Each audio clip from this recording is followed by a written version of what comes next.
Lives on from the Chippewa down to the big lake they call Gitche Gumee.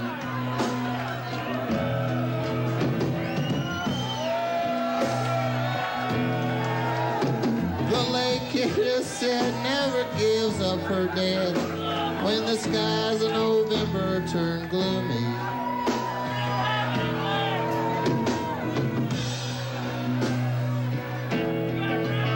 With a load of iron ore, 26,000 tons more than the Edmund Fitzgerald weighed empty.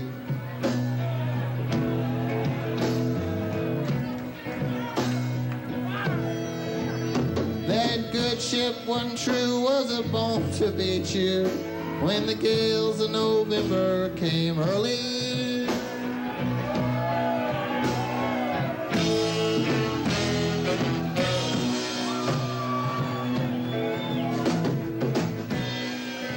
The ship was the pride of the American side, coming back from some mill in Wisconsin. As the big freighters go, it was bigger than most, with the crew and good captain well seasoned, concluding some terms with a couple of steel firms when they left fully loaded for Cleveland.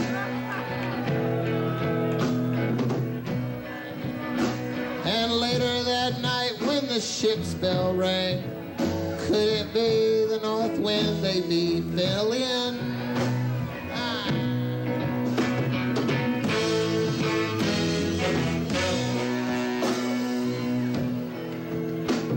The wind in the wires made a tattletale sound, and a wave broke over the railing.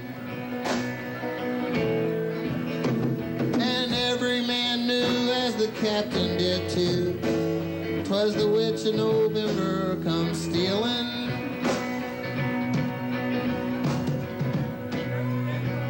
The dawn came late and the breakfast had to wait when the gales of November came slashing. When afternoon came, it was freezing rain in the face of a hurricane west wind.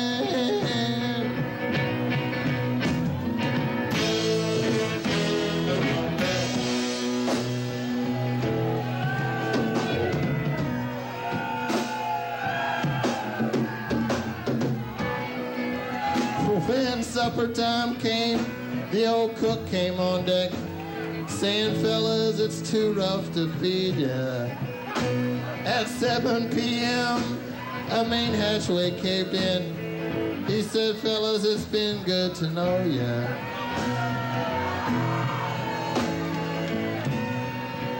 The captain wired in, he had water coming in, and the good ship and crew was in peril.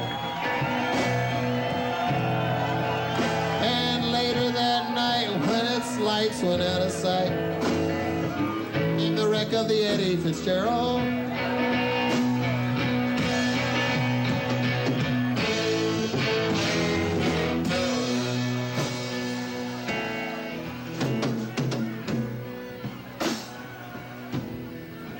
does anyone know where the love of God goes when the waves turn the minutes to hours?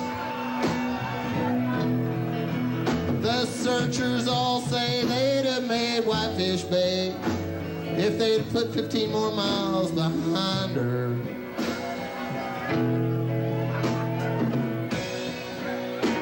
They might have split up, or they might have capsized.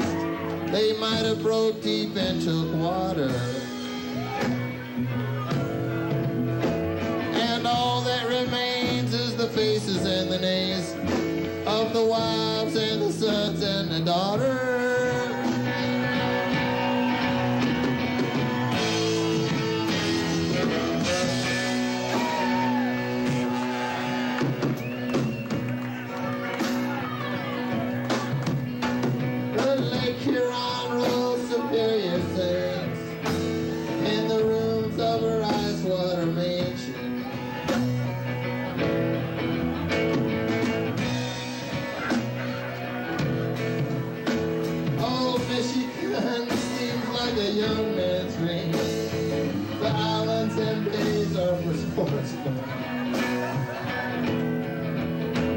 And further below Lake Ontario takes in what Lake Erie can send her.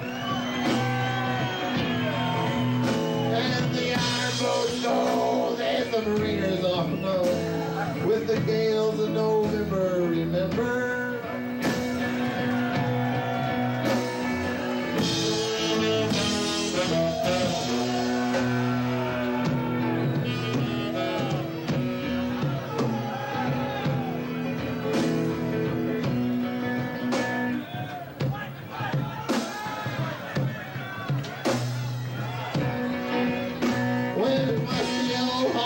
Detroit they pray, and Maritime Sailors Cathedral.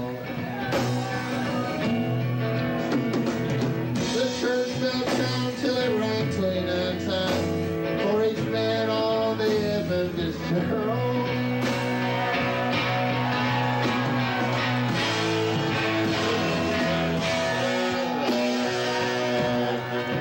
The legend lives on from the Chippewa down of the big lake they call Mississippi.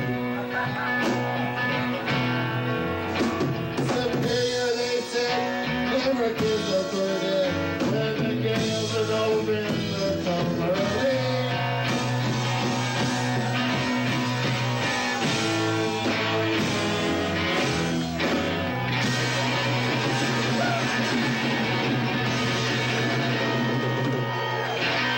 Thank you, ladies and gentlemen.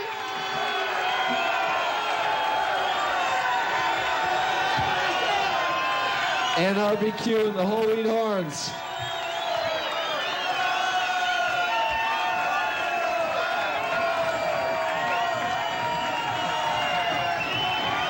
Well, another exciting moment in Louisville radio history. The wreck of the Edmund Fitzgerald, performed live by NRBQ from the Phoenix Hill Tavern. I know you were probably held spellbound like I was during that rendition. This is Dan Daly. We're broadcasting live from the Phoenix Hill Tavern, waiting for Don Pardo or NRBQ or the gentleman from Our Lady of Peace, somebody to return to the stage to restore sanity to the night's goings-on. We appreciate all you folks who are listening tonight. I want to remind you of a couple of things that Don Pardo reminded us of earlier. There's Don. He's back on stage. Let's go to Don Pardo on stage and see what Don has to say. There he is, Don Pardo from Saturday Night Live. Don's whipping him into a frenzy. He's not in front of a microphone right now. But what a man. What a man Don Pardo is. Of Saturday Night Live. He's fighting the chicks off now. It's a rough life. He's an old guy. I don't know how he does it. Must be the cologne he wears. I'll have to ask Don about that later. Obviously, this crowd wants to hear more. We'd like to hear something other than the crowd. Don Pardo. Listen to the crowd.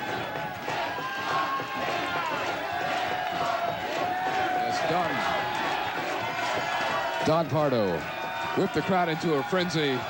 NRBQ, they're not giving up. They're returning to stage. Who knows what we might hear this time? Last time we had Wreck of the Edmund Fitzgerald.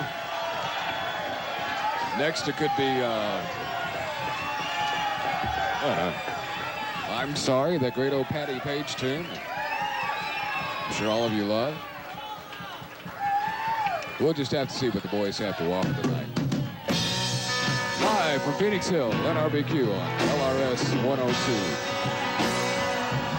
Well, the legend lives on from the Chippewa down of the beach. The ugly getter said never gives up her dead. And the skies